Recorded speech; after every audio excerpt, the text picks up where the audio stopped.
May paigayon sa pagbakwit ang duha ka pamilya nga napiktahan sa pagbaha sa Lutao, Panaon, Misamis Occidental kagapon sa buntag.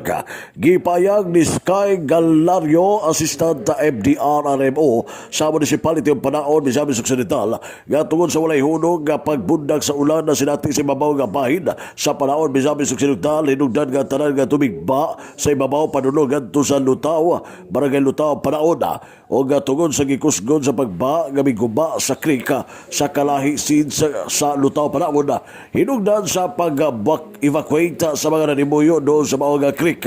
Gipasinan na usab sa MDR-RMO Panaon ang mga katawhan nga na doon sa mga lugar nga apektado sa pagbaha o wala na sila gipabalik doon sa ulga sa posibleng epekto sa makusog nga pag-ulan nga nasinati kagapon o posible sa makatag peligro sa panahon nga butas sa ang tubig baha diha sa mga lugar o lakip na gikabalag nila kung panahon sa kagabion nga high tide ang dagata nga mo'y hinugdan kaniadto sa panahon sa shoreline nga daghan ang nakasinati sa mga pagbaha tungod sa pagtagbo sa tubig baha. Lakip na ang tubig sa dagat tungod sa dako ang tubig dagat natong mga tugura.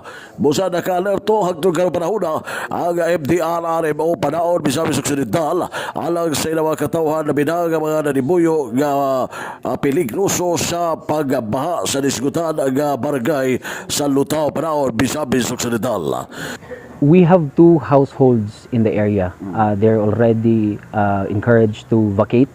We already informed the barangay captain to ensure na the area or yung residence is free from mga tao doon.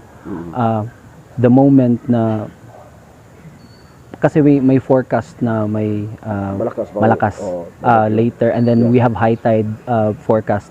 They're advised to, as much as possible, not stay in the area. And then I already talked to the one of the household na nandun. They'll be vacating sa upper na part ng Panaon. Every roads are passable naman. Even the national highway. All national highways, all barangay roads, municipal roads are passable in Panaon. Yes. Ang tibig payag ni Sky Galario, assistant sa MDR-RMO Panaon, Misamis Occidental. O lahinabi usab sa DX3 News Team kagapon nagkaimtag labi na sa mga pamilya nga naa nag-temporaryong nag-evacuate sa ilaw sa mga kaila nga naa sa mga lugar nga luwas sa baha o sa pagkakaroon nga pahimagduan sumapa sila nga dili sa una mo balik sa nisgutan nga lugar hangtod nga dili luwas ang maong lugar o tungod kay posible magyapo magkasinati o pagbaha tungod sa nasinati nga mga pag-ulan nining panahon. Yun nagpasilong. Diani lang sa medyo naman po naibalay sa mga apuhan di kanaya mga apuhan man eh. Naibalay po sa ugangan na San Roque. Pwede ra man po dato mi dito pero ug dili mabahan nga po mo kay di makaihabog. Di atong pagbaha ani nga hinabot ang kuan di ani kay murag di ani ra man ang tubig. Pero na may taas go diha. Nasa taas. Oh, naihabog diha. Malagi nang Sumunod yung mga butang. Dato tong katre to tuluyo. Duha manggod mi ahong anak tos luyo pod. Paano lagi kayo kay pumirong baha tong naging December nanay po ni. Naanod ang balay sa kusina sa akong anak. Ayun, malagi na nga mintras nakabalhin pa may murag kuan na lang sa gidmian ng balaya ba problema ni. Ngita na lang mo laing lugar gyud. Ngita na lang gid laing kuan ni. Mintras wala. Maritas, Maagad Sirino. Maagad Sirino. Maagad Sirino. Okay.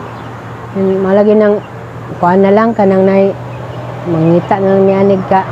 Wa may problema og kapuyan na mo sir pero ang kuan ba kanang pag magbalay ana tinta.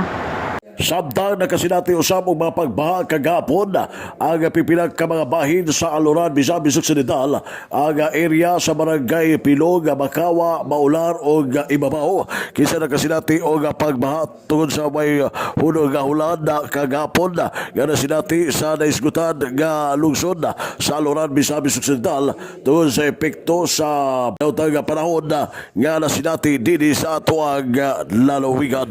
Alang sa DX dinhi sa Palang Radio Simado, Manuel Rodquillo, cheer na lang sa nagbayana.